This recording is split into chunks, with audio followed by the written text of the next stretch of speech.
વડોદરા શહેરમાં અવારનવાર ગેસ લીકેજની ઘટનાઓ સામે આવી રહી છે। વડોદરા શહેરના રાજમહેલ રોડ ખાતે આવેલ કીર્તિસ્તંભ પાસે ડોક્ટર મુનશીના બંગલા પાસે ગત મોડી રાતથી જ ગેસ લીકેજ થતા સ્થાનિક લોકો ચિંતાતુર બન્યા હતા। સ્થાનિક લોકોએ વારંવાર અધિકારીઓને રજૂઆત કરવા છતાં ગેસ વિભાગના અધિકારીઓ એકબીજા ઉપર ખો આપતા જોવા મળ્યા। વડોદરા શહેરના રાજમહેલ રોડ ખાતે આવેલ ડોક્ટર મુનશીના બંગલા પાસે ગત મોડી રાતથી જ ગેસ લાઇનમાં લીકેજની ઘટના સામે આવી હતી। ગેસ લાઇનમાં લીકેજ થતાં સ્થાનિક લોકો ચિંતાતુર બન્યા હતા।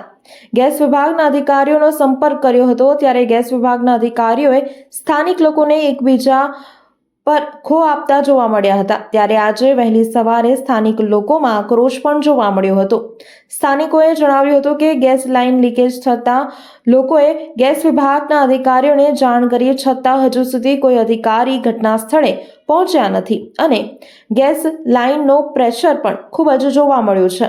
જો અહીં કોઈ અજાણ વ્યક્તિ બીડી ફેંકે તો આગ લાગવાની ઘટના બને છે અને મોટી દુર્ઘટના બની શકે છે તેવું ગેસ વિભાગના અધિકારીઓ રાહ જોઈને બેઠા છે કે કોઈ મોટી હોનારત સર્જાય। વધુમાં સ્થાનિકે જણાવ્યું કે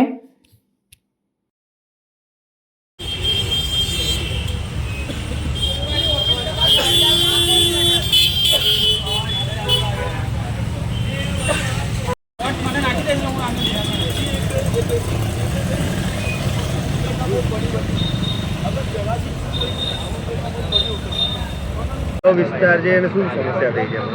કીર્તિસ્તંભ વિસ્તાર છે, રાજમહેલ રોડ કહેવાય છે। ડૉક્ટર મુનશીના બંગલા પાસે કાલે રાતથી આ ગેસ લાઇન લીકેજ થઈ રહી છે। સવારે છોકરાઓ ફોન કરી રહ્યા છે કે ભાઈ આવો, તો એકબીજા પર એક ફાયર બ્રિગેડમાં ફોન કર્યો તો એ ભાઈ કહે છે પહેલાંને ફોન કરો, બીજાને ફોન કર્યો તો કે ગાજરાવાડી ફોન કરો। એટલે ભાઈ કોને અહીંયા કોઈ મોટી દુર્ઘટના થાય તે ટાઈમ તમે આવો, એના પછી પૂછવાનું કે શું થયું એવું, તો એના પહેલાં જ લોકો જાણ કરે છે તો આવીને જોવાનું નહીં કે એનું કંઈ હલ કરવાનું નહીં। કારના ફોન કરી રહ્યા છે, કોઈ આવવા તૈયાર નહીં। હમણાં લગીન નહીં, આ વાતની 15-20 મિનિટ થઈ ગઈ, હજુ સુધી કોઈ આવ્યો નહીં। કેવું પ્રેશર કેવું છે? આ જોઈ લો કેટલું એકદમ ફાસ્ટ પ્રેશર છે। જરીક તણખારી અરે કે બીડી કોઈ આમ કરીને નાખે ને તોય ભડાકો થઈ જાય એવું છે। શું નામ? અલ્લાહ કહ્યું સુખા પઠાણ।